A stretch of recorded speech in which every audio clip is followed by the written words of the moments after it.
প্ৰতিশ্ৰুতি দি নিমাত কিয় প্ৰাপ্য আদায় নিদিয়ে কিয়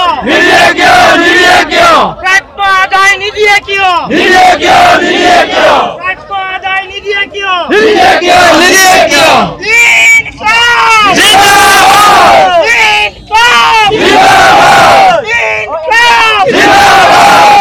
ৰেগুলাৰ নো ৰেগুলাৰ নো ৰেগুলাৰ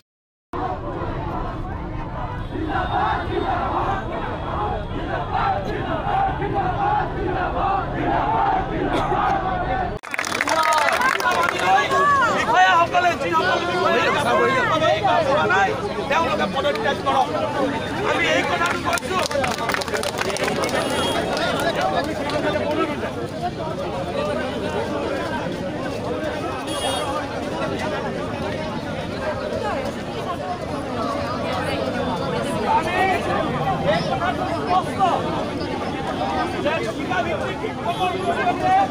অসমৰ শিক্ষা ব্যৱস্থা চলাই থকা কথা আমি কেতিয়াও মানি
होशियार होशियार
চাকৰি জীৱনকাল 6 বছৰ সম্পূৰ্ণ হ'ল।